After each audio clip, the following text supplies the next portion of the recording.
be a record time here.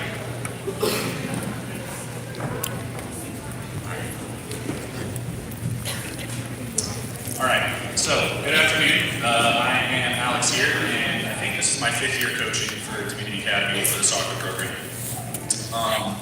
I got food for everybody. Talking about all the players, I want to talk very briefly about the season as a whole. First, I'd like to point out that this is the first season ever that our JV/Red program has had a winning season at 87, so that's something to be proud of. Anybody else coming? I can have a This year was second full one. of ups and downs, ranging from injuries that caused a lot of shakeups in the lineup, where players were playing in positions that either they didn't like or they hadn't played a lot of.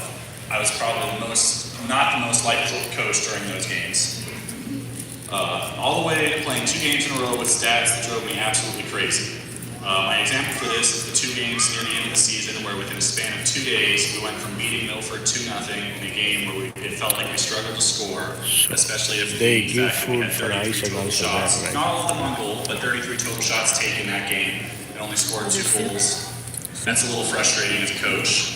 They gave me only one. To I losing told the very them next she's game coming. against She Fayette said 2 yes. days later in a 14-goal back-and-forth nail-biter in which we had a total of 20 shots. Again, not all of them on goal, but still a lot less in that span of setting we scored 6 goals that game. I don't remember which. The 2 goals against Milford Christian was against the lower quality opponent, so that huge goal difference, I think, showed our perseverance in a tougher opponent. I was incredibly proud to see how these young men pushed through that game, even when we were fighting the refs, the other players, literally sometimes, with the calls that were being made and the frustration that was getting into us through the game. I'm proud that you guys, for the most part, kept your cool, pushed through it, and played a hard game against a relatively tough opponent. So enough about the team as a whole. I'm going to say something hopefully brief about all of the players and get us out of here as soon as possible, because I know we all hate when these coaches up here won't stop talking, so we can all go home. So first I'm going to talk about Michael Francisco. Micah has shown a lot of improvement this year in all areas of his game, from conditioning to ball control and passing.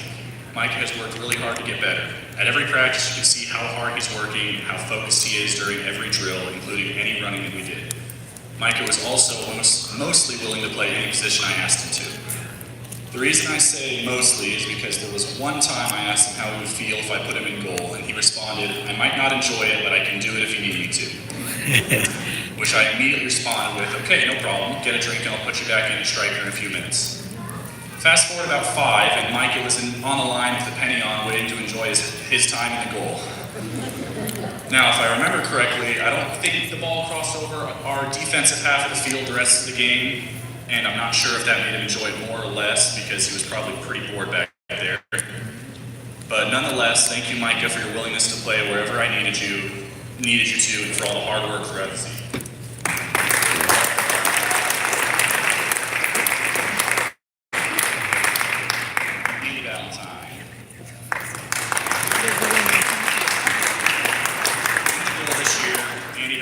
Saves in 11 games with 7.5 saves per game and 76% save percentage. If those stats don't tell you how important it was having Andy in goal, in the 4 games that Andy did not play in due to injury, we went 2-2 and allowed 9 goals in just the first 2. However, Andy being out didn't just hurt our defense, because we also only scored 5 goals total between the 4 games with Andy out, and the team as a whole didn't seem to gel very well with him not out there. Andy also improved his goal kicks and overall passing with his feet and his arm this year, and scored his first ever goal under PK this season as well. Keep improving, Andy, and I look forward to having you back next season.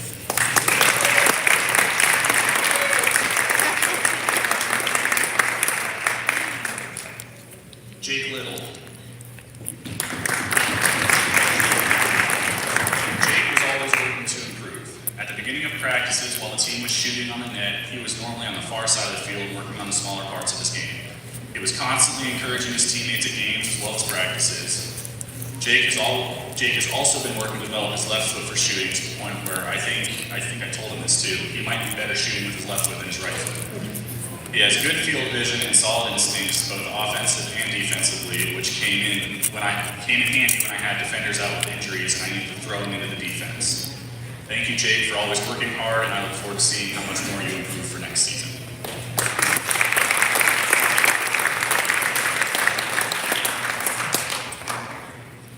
Jackson Rucker.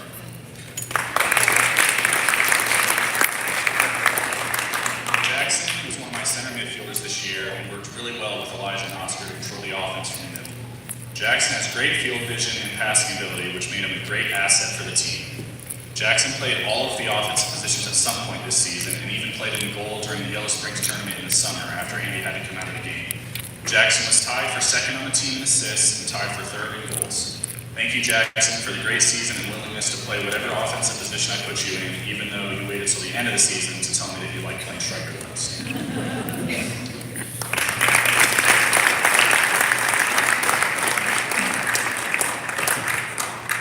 Elijah and Oscar.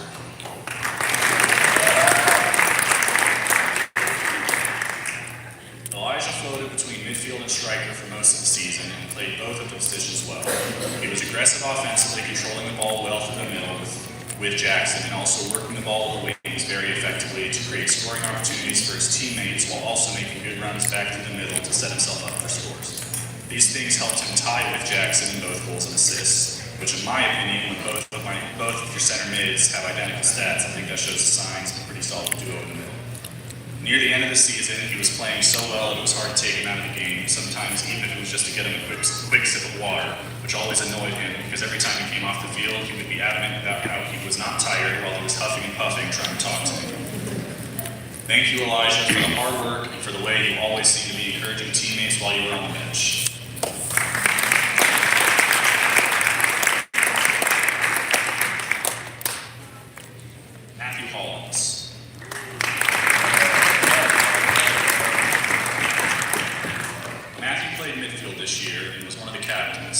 Always looking to help his teammates in any way he could and was probably the most unselfish player on the team, telling me multiple times that he would rather get an assist than a goal. Matthew was very physical, but also quick to help people up when he knocked them over. I don't think I ever saw him smile during games, even on the bench. He always looked determined and ready to go. He's a good passer and was probably the only midfielder on the team who I didn't constantly have to yell at to get back on defense.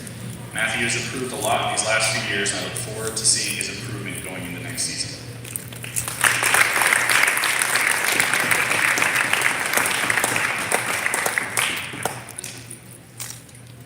Greg Compar.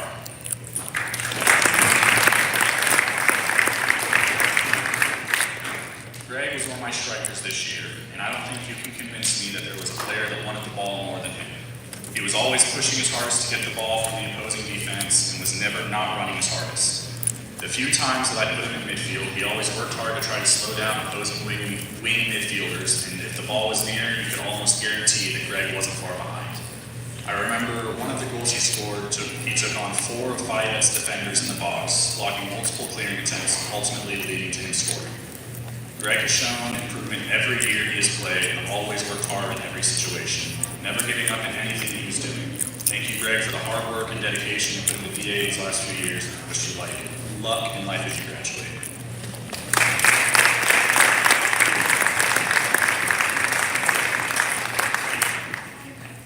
Aiden Ferris.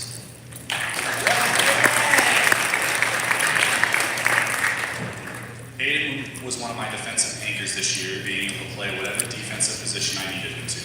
If I needed to move him to a wing to keep up with the fast player, he had no problem slowing him down. Did I need him to lock up a center mid? He'll gladly move to defensive mid and give that player a tough time. I could always trust Hayden to make a great defensive play to keep us in the game, not just for the red team, but for the black team as well. The first time that the black team played Spring Valley this year, he made some crucial stops defensively to keep the game tied at 1, even slide tackling to block a player's shot late in the game after only learning the proper way to slide during the previous practice. Hayden never wanted to be off the field, even when he was hurt, always either playing through it or coming off briefly to let the initial pain go away. Now, I feel like I'm obligated to say that I would never put him back in unless he was cleared to play. Now, I'm awarding Hayden with the Outstanding Defensive Player Award.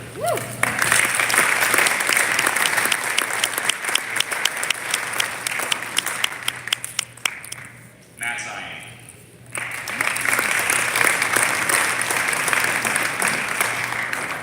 Matt has a very aggressive style of soccer, which comes in handy when you want to torment defenses with speed and physicality. Whenever Matt was in the game, no matter how tired he may have been, he never stopped going full speed, whether he was making a run or just trying to pressure the opposing defense when they had the ball. He was always right there. If Matt was ever knocked down, whether a foul was called or not, he would always pop up and track down the ball to resume his pursuit. Matt was also a solid passer and goal scorer, both of which not only important in a striker, but also proven by the statistics where he was second on the team in goals and led the team in assists. For that, I'm awarding him with the outstanding offense.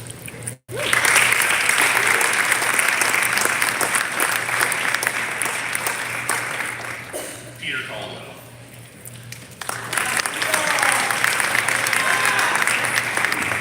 At the beginning of the season, I wasn't sure where I was going to put Peter, but he seemed to like offense, so I figured it was a good place to start. While he was up there, he always seemed to have more energy than anybody on either team, so it seemed like a great fit. But then he got hit in the head and missed a game or two with concussion, and when he came back, I had some injuries in other areas, so my lineup was kind of all over the place. And I think Peter played close to every position on the field multiple games in a row until I made what was probably Peter's least favorite decision of the year and anchored him to the defense, even though he was constantly asking if I could put him in the offense. However, even though he was probably a little bummed when I told him I really liked him in the defense, he still always went out and gave it all his all to lock up opposing players. Even during one of the last practices of the season, he was locking up one of the starting strikers on the black team. So for always being willing to be my ultimate utility player and ultimately getting stuck in a position that he didn't necessarily want to play, even though he was very good at it, I'm awarding him with the Coach's Award.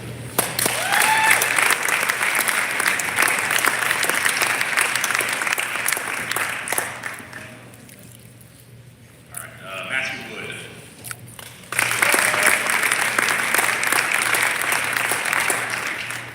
Matthew was a huge leader on this team, always encouraging during practices and games, and helped lead the defense with his actions as well as his voice. He always had something useful to say to the team during halftime. Sometimes it was serious soccer strategy, and sometimes it was just a joke to loosen up the team a little bit. He was almost always smiling during practice, and then once it got to game time, he would always get this look of determination that was kind of scary sometimes, because when you call his name while he was on the field, he looked like he was angry about something. Who knows? Maybe he just hated coming off the field that much.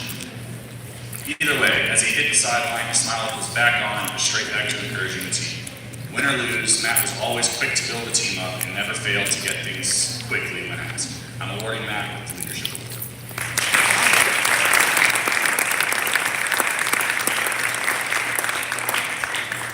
All right, and in closing, I would also like to thank Melissa here for all the work she puts into this thing. I can't imagine how stressful it is, and she lives in the same house as I do. So I'd also like to give a brief thanks to Coach Masters and Coach Raymond.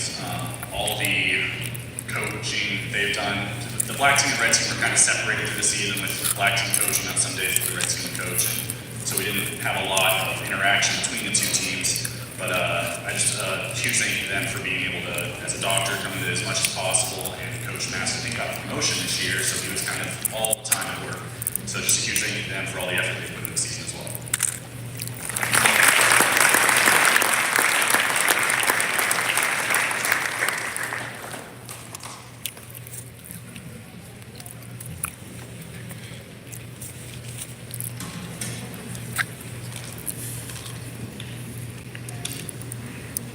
Good afternoon. I am Matthew Hollins, and this is Matthew Wood. We had the honor of being this year's captains for the red team for the Dominion Academy Saviors. We finished our season with a winning record of 8 wins and 7 losses. Even though many of the players on this team were new to DA soccer, it was awesome to see how well everyone fit in and grew as a team. Of course, all of this would not have been possible without our amazing coach. It gives me great pleasure to recognize the Red Team coach, Alex here, a man who exemplifies a strong mentor, is a leader, and a friend. Coach here helped the team to learn and grow. We went from a preseason tournament where we didn't win a single game to finishing the season with a winning record. This was the first time in DA JV soccer history we have done this. Coach was passionate about the sport, offering invaluable advice such as, let's play our good DA basketball. Truly inspiring. He taught us to fight adversity, to never back down, and to never give up. This helped us come back in a few games. He was also patient with the team.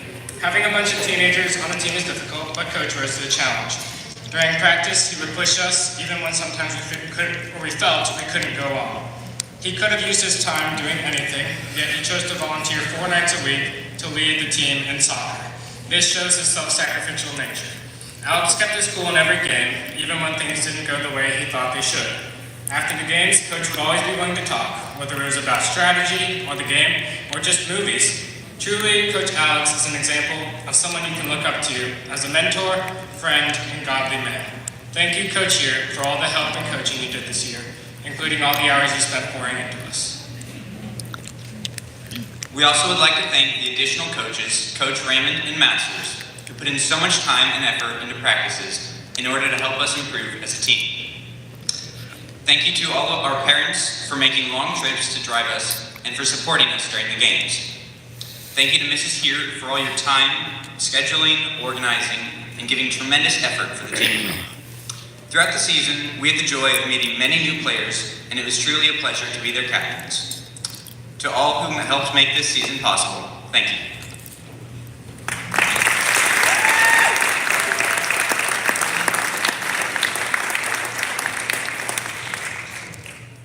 Okay, so at this point in time, I think we're going to take a quick break for dessert. So you can either get a sugar high or sugar stupor for the rest of the program, whatever works for you. But go ahead and help yourself to dessert. I think there's cupcakes and hopefully refills on coffee. Drinks bathroom.